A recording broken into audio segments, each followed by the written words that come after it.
There's a Japanese island where people live longer than almost anywhere else on Earth.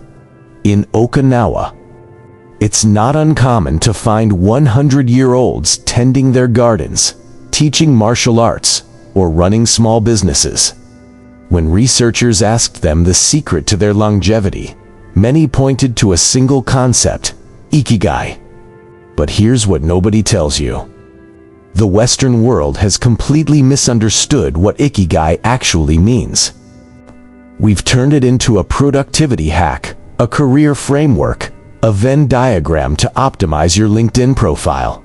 And in doing so, we've missed the entire point. Today, I want to show you why most people never find their ikigai. Not because it's hidden or complicated, but because we're looking for it in all the wrong places. If you've heard of ikigai before, you've probably seen this diagram. For overlapping circles, what you love, what you're good at, what the world needs, and what you can be paid for. Find the sweet spot in the middle, and boom, you've found your purpose. This diagram has been shared millions of times. It's in boardrooms, career workshops, and self-help seminars worldwide. There's just one problem. It has almost nothing to do with the original Japanese concept of ikigai. This Venn diagram was created by a Spanish entrepreneur named Mark Wynn in 2014. He never claimed it represented authentic ikigai. He was creating a framework for finding your life's purpose. But somehow, this diagram became the definition of ikigai in the West. Meanwhile, in Japan, if you ask someone about their ikigai, they might tell you it's drinking coffee in the morning, walking their dog, tending to their bonsai trees, watching their grandchildren play. Notice something. None of these things are monetizable. None of them fit neatly into a career optimization framework. And that's exactly the first reason most people never find their ikigai. They're searching for a grand, productive purpose, when ikigai is often found in the smallest, most ordinary moments. We live in an age of exceptionalism. Everyone's supposed to have a passion project, a side hustle, a personal brand. We're told to find our calling and make our mark on the world. The message is clear. Your purpose should be big, impressive, and probably Instagram-worthy. This is the second reason people never find their ikigai. We've been conditioned to believe that our reason for being must be exceptional. But the Japanese concept of ikigai doesn't demand exceptionalism. In fact, it's almost the opposite.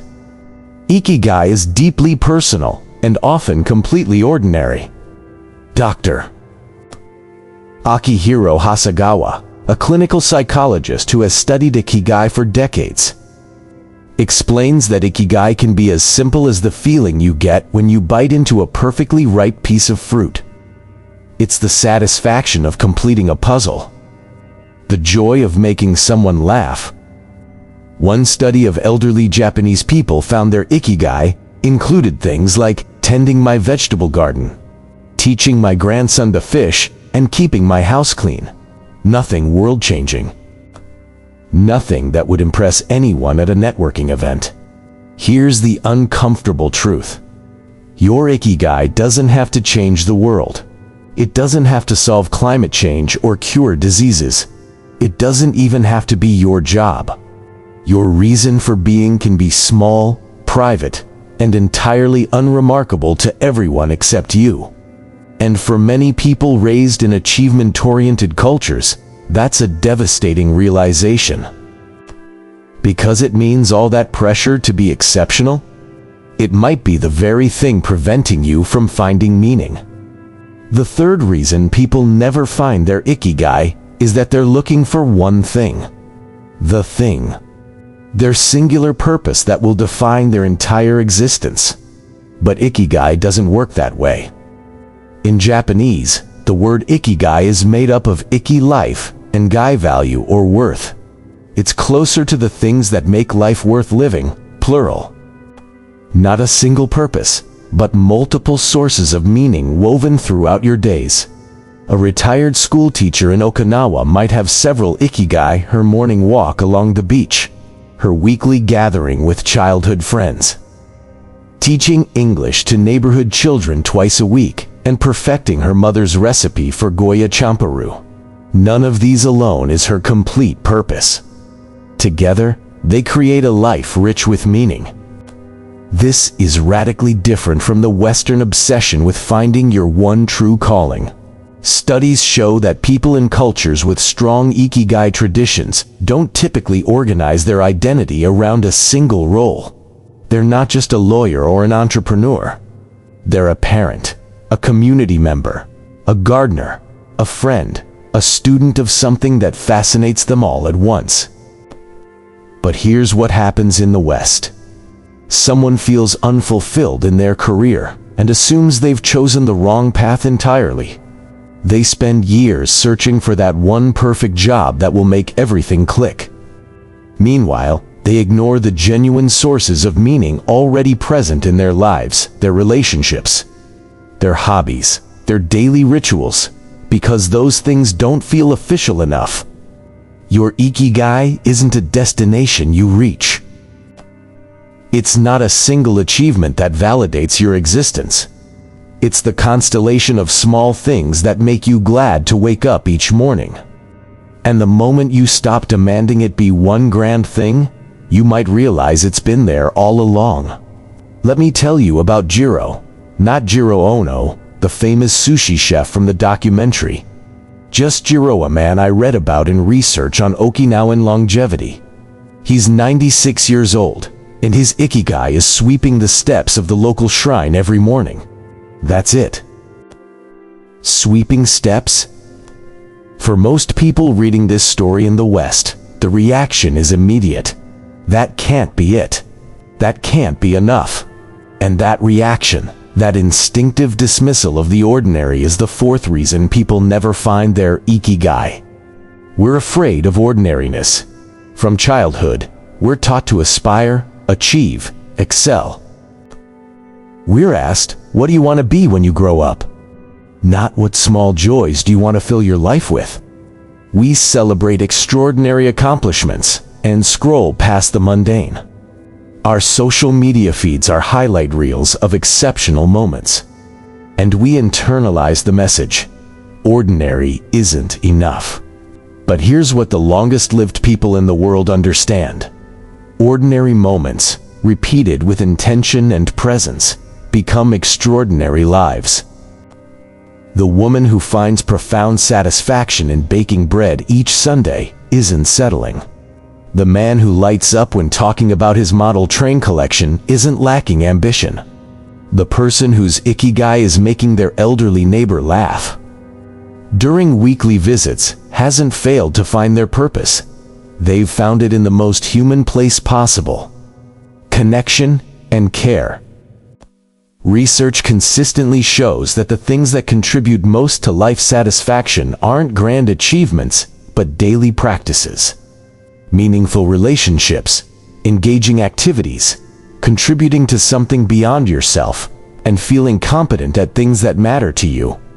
Notice how achievable all of those are. How ordinary they sound.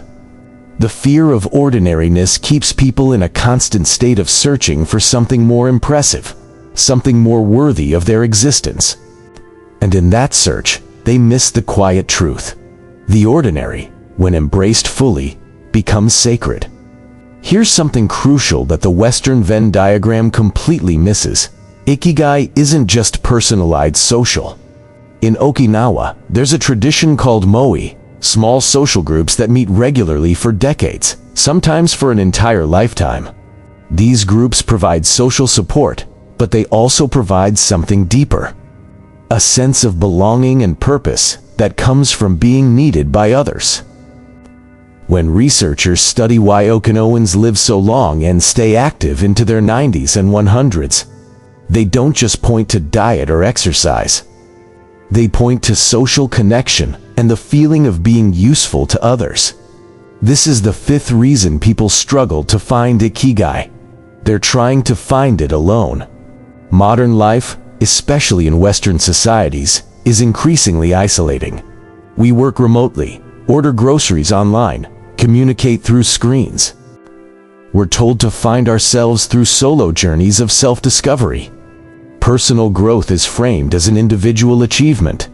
But ikigai often emerges not from looking inward, but from looking outward from your role in your community.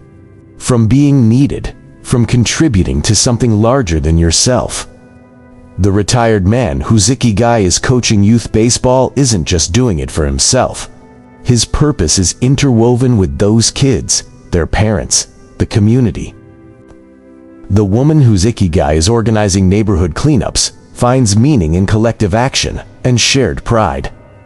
When you remove the social dimension, ikigai becomes another self-optimization project. But when you understand that your reason for being might be found in how you show up for others, new possibilities emerge. This doesn't mean you need to cure social isolation or build an entire community from scratch. It can be as simple as having one person who counts on you, one place where you belong, one way you consistently contribute. That's often enough.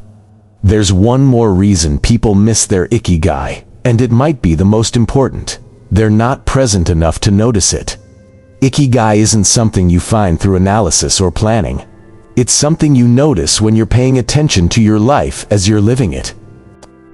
The Japanese concept of kodawari, a passionate attention to detail and commitment to excellence in small things, is closely related to ikigai. It's about being fully present in whatever you're doing, whether that's brewing tea, arranging flowers, or wiping down a counter. When you rush through life, optimizing for productivity and efficiency, you miss the subtle signals that tell you what brings you alive. You don't notice that you feel energized after certain activities and drained after others. You don't register the quiet satisfaction of a task completed with care. You miss the moment when someone's face lights up because of something you said or did. Your ikigai might already be present in your life, but you're too distracted to recognize it. It might be in the activity you lose yourself in on weekends, the conversations that leave you feeling energized rather than depleted, the moments when time seems to disappear because you're so engaged. The practice isn't about searching harder. It's about noticing more carefully. This requires something countercultural: slowness, stillness, the willingness to do one thing at a time and actually pay attention to how it feels. In a world optimized for speed and multitasking, presence is almost revolutionary. So why do most people never find their ikigai? Because they're looking for something extraordinary when ikigai is ordinary. They're searching for one grand purpose when ikigai is multiple, small ones. They're trying to monetize and optimize it when ikigai is often unmarketable. They're seeking it alone when it's found in community. And they're thinking about it too much instead of simply living and noticing. Your ikigai isn't hiding. It's not some mystical secret you need a guru to unlock. It's probably already there, in the small things you do, the people you care about, the moments that make you feel alive. The question isn't, how do I find my ikigai? The question is, am I present enough to notice it? Thanks for watching. If this changed how you think about purpose, let me know in the comments. And if you want more content that challenges conventional wisdom about living well, subscribe to the channel. See you in the next one.